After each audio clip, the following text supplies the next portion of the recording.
Do you know how to put gas in your car?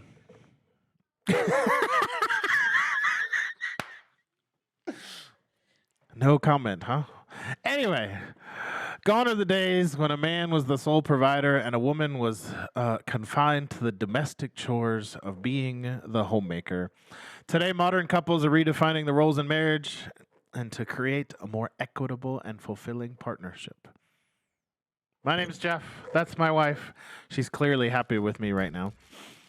Let's do this.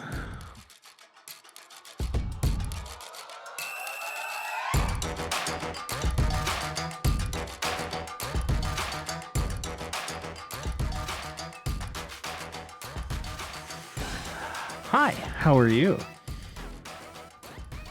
Yes, I know how to put gas in my car. I know you know how to put gas in your car. Rude. I'm going to go to a question. That good, huh? I'm not sure I like this one. It says, if your name was a unit, what would it measure? My name was a unit. Yeah, so the example is 5 Derricks measures blank. Oh.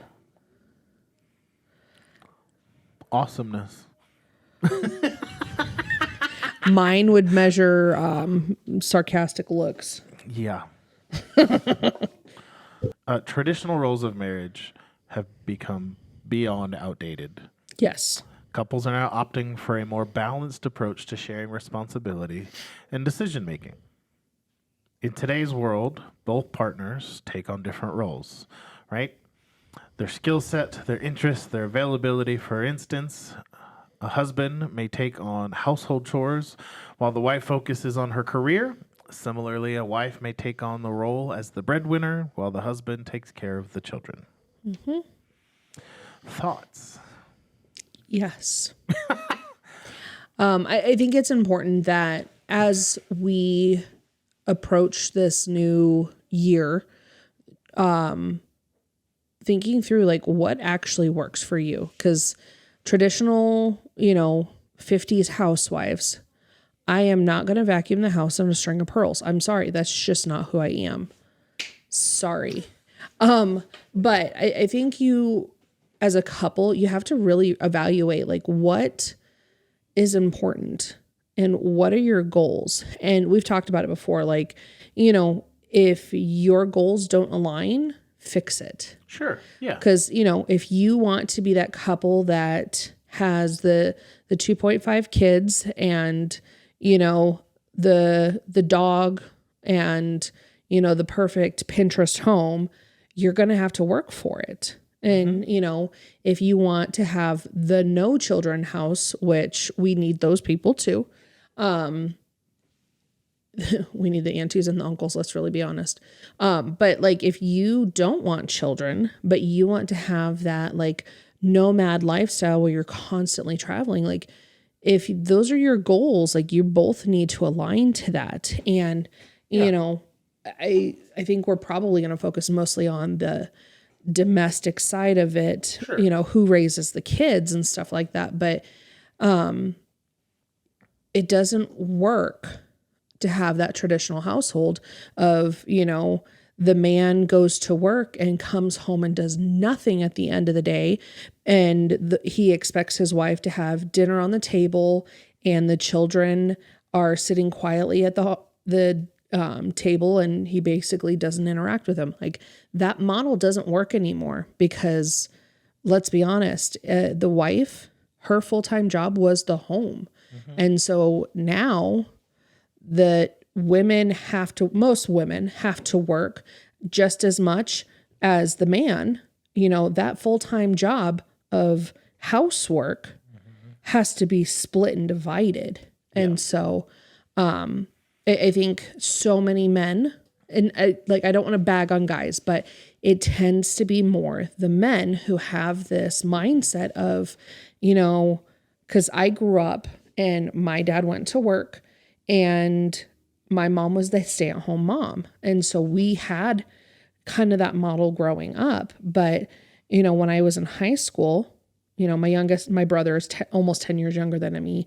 So when I was in high school, he was grown enough to be able to basically take care of him. And so my mom didn't have to be at home all the time. And she ended up going back to work because, that part of her life had changed. So, what does that look like? In our marriage, we Yeah. had to look at it very different. Before we get to our examples, I don't want to say that the stay-at-home mom doesn't work. I should say it doesn't exist as often. No, that's true. I don't want to say it doesn't work. Yeah. We have friends who their husbands make great amounts of money, so they can stay home. But Yeah. they understand that. Yes. And they understand that role. And they're not at home doing nothing either, right? I'd never say that a stay-at-home mom doesn't do anything. They work. Oh, no, I'm more saying than- the dad doesn't do anything. Yes. No, dad comes home at the end of the day. But we have friends who are like that. Yeah. There's a couple of people I follow on TikTok that works great for their relationship. The husband busts his butt, comes home, does more interact with their kids, but he's not expected to do. Oh, yeah. She doesn't expect him to do any of the household stuff. I mean, the big stuff like the honey-do list never ends. Oh, But absolutely. I don't want to say it doesn't work, but traditionally speaking, in today's culture, for the majority of us, we both have to work, or there's some version of that. But that's when I say it doesn't work in the traditional sense of like men never touched a dish. Oh, yeah. And granted, Hollywood is not always the most accurate description, but like seeing the guys raise their glass and like shake it at their wife, demanding a refill. Let's not be disrespectful. Exactly. So when I say it doesn't work, it's that old mindset doesn't work anymore. And I think we're starting to get closer to the division of responsibilities is basically what we're talking about. But if you are a stay-at-home spouse, because, it's not always the women staying home. It's just as often the men staying home anymore. If you're the spouse that's staying at home, like what is your quote unquote role? And you have to talk through those expectations because, if the expectation is, dinner on the table when you get home and your spouse doesn't understand that, and maybe you get home at 5:00 and the stay-at-home spouse has just always made dinner at 6, that can cause some friction in the marriage. And part of that can be, changing that attitude. So, thoughts in the context of in most households today and most of our friends, both parents have to work. Yes. It's just necessary, right? We both have jobs. So, first thought is equality as the foundation. And equality doesn't mean that like everything's split 50-50, like I do 10 chores, you do 10 chores, but that there's an understanding, right? Because there's, we joke about, if the kitchen sink's empty, other things might happen, right? Yes. But there's I don't want to say unwritten rules, but things we've talked about. Like I try really hard to make sure you don't have to put gas in your car. I know you know how to put gas in your car. It's still a running joke. Yes. But genuinely, it's my job to make sure that our cars work and function and stay registered and insured and all that stuff. But that leads into the next idea of shared decision making. It doesn't matter who does what, but that it's decided together. And it's not a permanent decision either. Because good grief. I've been a stay-at-home dad. You've been a stay-at-home mom. We've both worked. We both worked 2 jobs.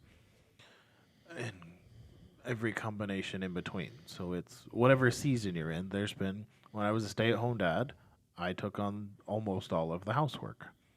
When you were a stay-at-home mom, you took on most of the housework. Now we both work. Our children try to do most of the housework. Yes, we're herding cats over here. Chores are a wonderful idea, but or let's take it this direction.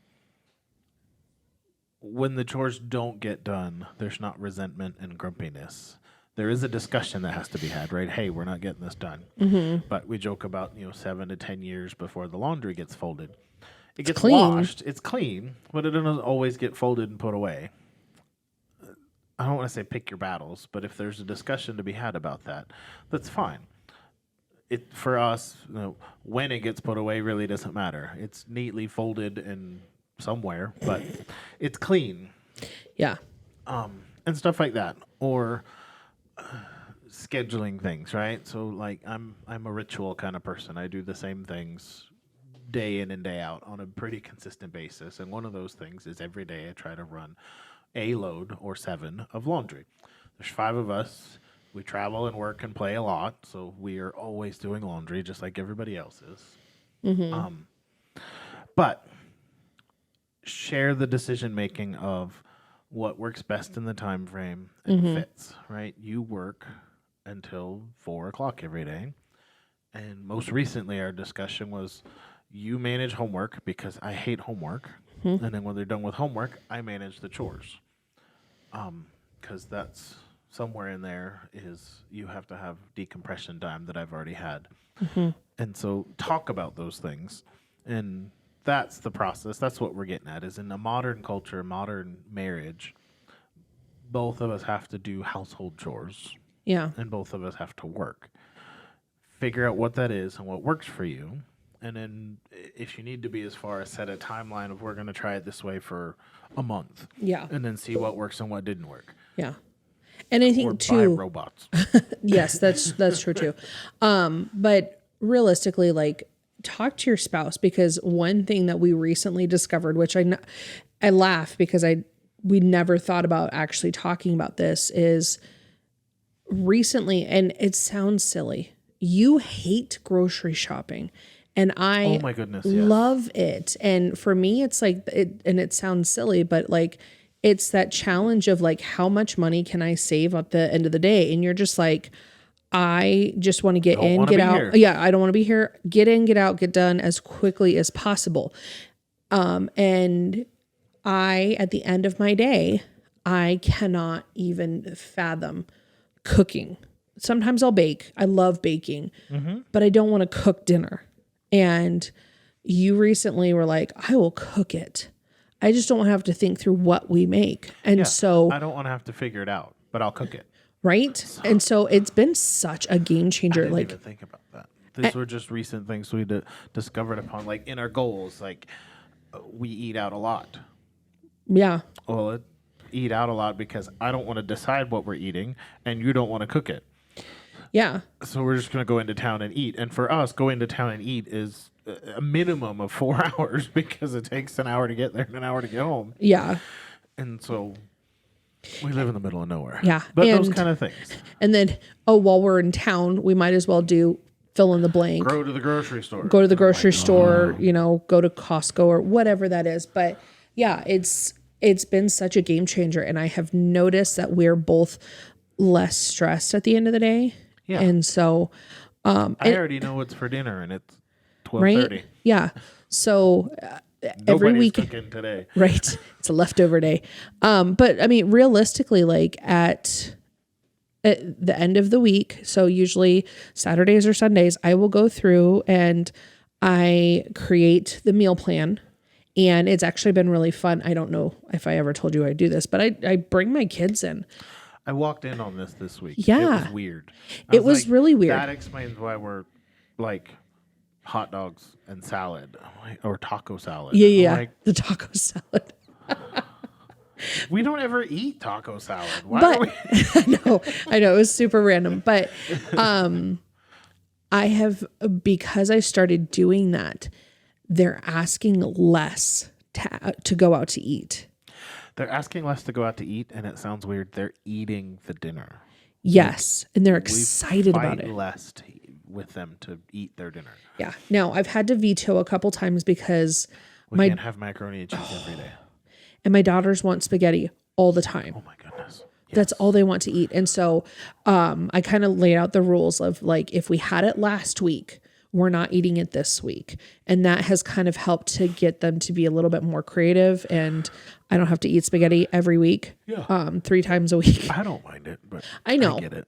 But, you know, sometimes engaging your children and telling them why.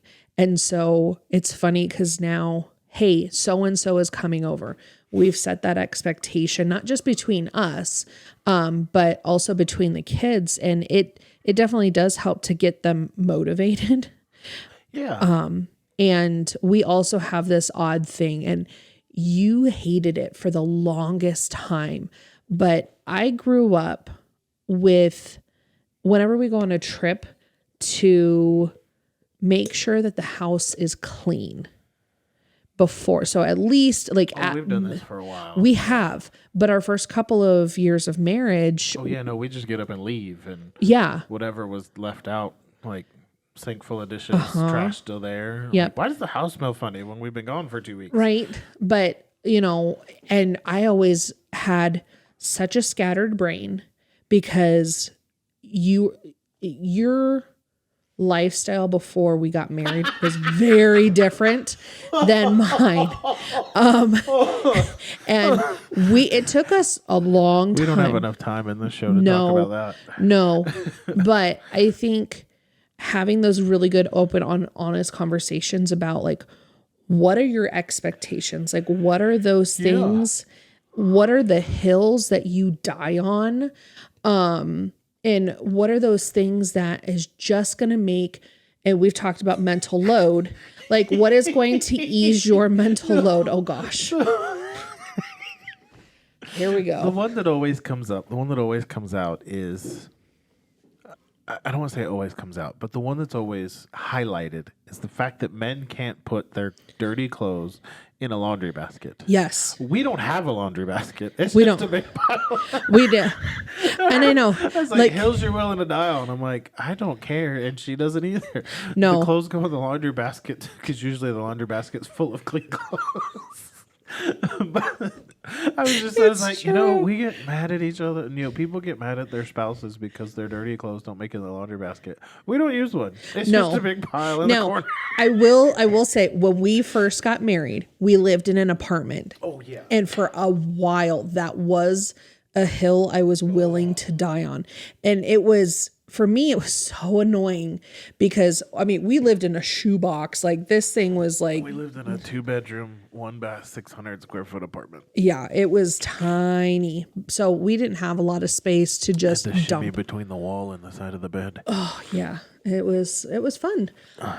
But that at that time... because I had to go, it was a whole ritual that I had to go through. And for me, like mentally preparing, because it was not the greatest neighborhood. It was, you know. Oh, yeah. To have to go do laundry. So it was a whole thing for me. And so our next place had a washer dryer inside. I think that's when it was not a thing. Every place we've been since then has had a washer and dryer. But since then, I didn't care. But there are some women that do. And so, you know, figuring out what are the things that women have to have, or I should say your spouse, because like you have one thing, it drives you absolutely bonkers if there's trash in my car. And when we were trash in any car, in it's any not car, just your car. People, we don't know if there's trash in their car. It bugs me. Yes, it bugs you so much. In any car. But it's really funny because that we live on a dirt acre and there's dirt everywhere in the cars. Drives me nuts. Yeah, but no, it's really funny because every time, without fail, we will go down to see my parents and come back. And you always leave your drinks in the car. Yeah. Every time. Mm-hmm. And I have it's never... It's fine if I leave the drinks in the car. But I have made it a point every time I get out of the car, whatever vehicle I'm in, I take the trash out because I know it bothers you. But then I laugh every time because you leave yours in there. They're in there right now. Yep. I bet you there's a Monster can in every car. Every car. But... there's actually leftovers in your car that's been on jack stands for 2 months. Yes. So when you think of the roles in your relationship, I do think it is important, like, understand what is on your spouse's, hill I will die on list, Yeah. because it could be something that impedes their mental load.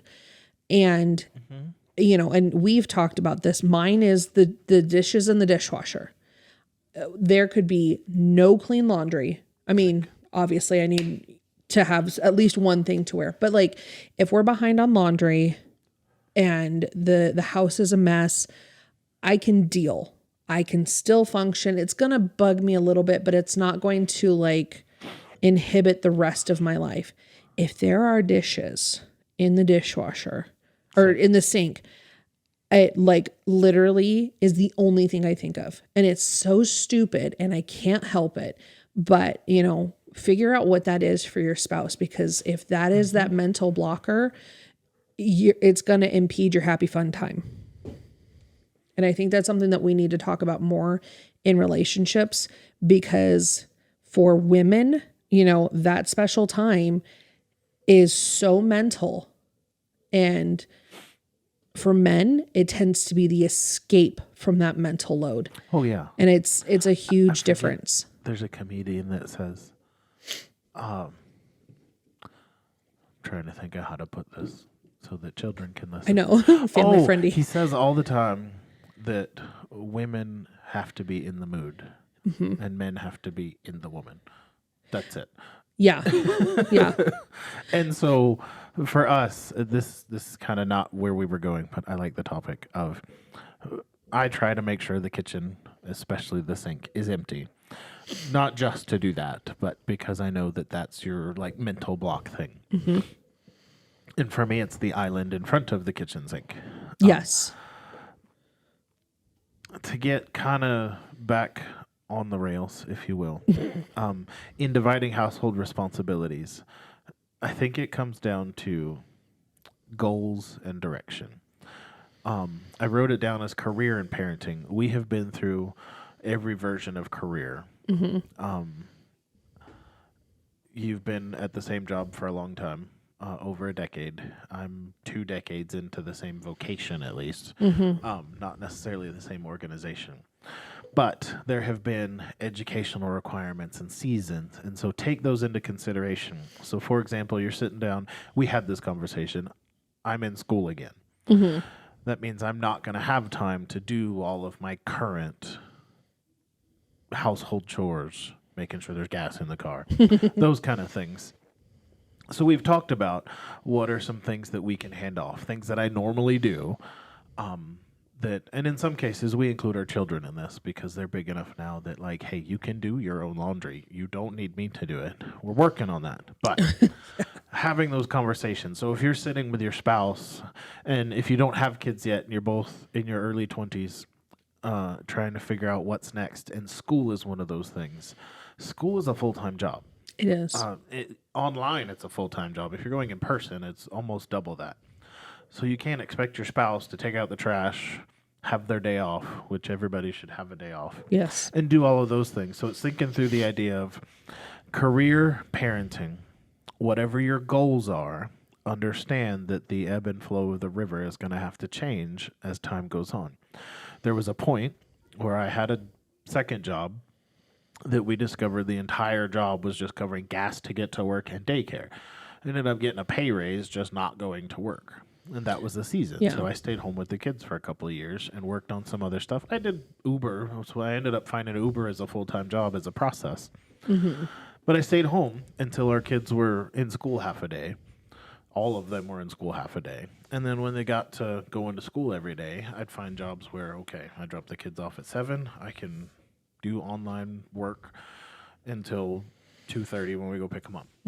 But then you went back to school, and so I took on a lot more of the housework. And then now we're both going to school.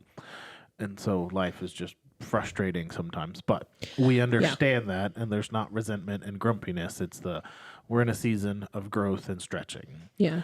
And also like managing our expectations too of, you know, where was it? There was one time where I had two extremely difficult classes, and there was a point where I looked at you and I was like, I can't do this. And like we talked through, Yeah. the financial implications of having to take one or both of these classes over again because I just did not have enough hours in the day. And, at that point in my life, like I remember there was one day I had two midterms going. I had a paper due and I had an assignment that I had to get done like that day kind of a thing. And we had my daughter's birthday party and all of this other stuff that all just kind of cascaded. And I remember dipping out of that party early just to finish my midterm because it was due that day and I had just run out of time. And, you took on the bulk. Like I had planned it all out. I had did most of the work and you helped. I mean, don't get me wrong, you did help, but you took on cleaning up the house, entertaining the last of the guests and everything else. And someone had made a comment that I had heard of like, well, where did she go? Like, why isn't she down here? And you had stuck up for me. And that meant the world to me in that moment of she is in school. She's got to get this done today. And, she just ran out of time. And so, understanding and sticking up for your spouse too, because there's going to be times where, I drop the ball and I'm not proud of it, but it happens. Like we're all going to fail at some point, but it's important that we help our spouses in those moments because anything party holiday related is usually, it's on me. Not doing it. And that's fine. I will tell you to go get ice and you're like, okay, cool. I don't like going to the grocery store, but I will do that for you. I don't have to go to the grocery store for that. I can go to the gas station. True. I can't. Yeah. There's a lot less decisions to be made at the gas station. Cherry Dr. Pepper. There you go. All right. So that being said, traditional roles in marriage are changing, with modern couples embracing a more balanced and equitable approach. I like that word, equitable. I don't know that there's a way to equally split all of the household chores, but a mutual understanding, it all has to get done. This is what I can do. This is what you can do. Yeah. Well, I think it's if you are looking at and thinking through what is going to be most taxing. I meal plan because it doesn't tax my brain. Sure. You don't because it does tax your brain. We both kind of tackle laundry. It's not our favorite things to do, but we do it. No, it's because it never stops. It never stops. But I'm letting the dog out. I'm going to switch over the laundry. Exactly.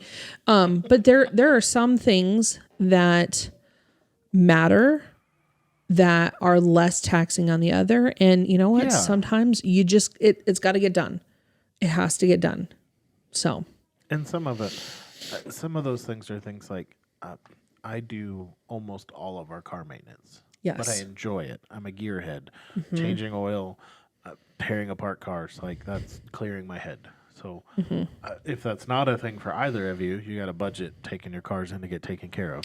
Yeah. But strategize. whatever those things are, gender-specific roles are no longer a thing. Figure out what works for you and your spouse to be a more fulfilling partnership that benefits both of you and where one person is not necessarily doing everything.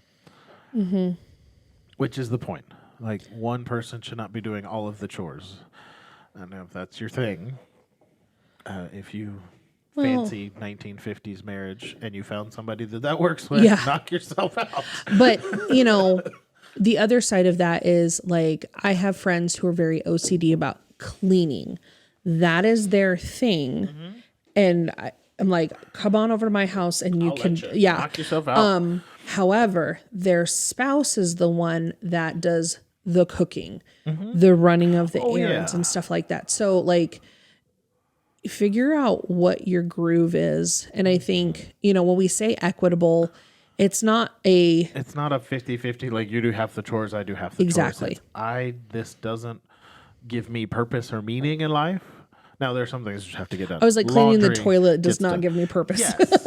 And it sounds dumb. Life goals. You can hire somebody to do those kind of things. Yes, you can. But there are things you can't. But it's like the meal planning and cooking thing. Like that's equitable. You meal plan because I don't like to go to the grocery store and think about it. Yeah. And I cook because you don't want to. Not that you don't want to. It's not a. It doesn't. It's a decision fatigue thing. Yes. All right. That's what we mean by equitable. It's not a 50-50. It's a this doesn't tax me emotionally or mentally for the day. And I do genuinely enjoy cooking. Now I have all the tools too. So Yeah. it's great. And if it is something that is mentally taxing for both of you, divide it out. How can you make it simpler?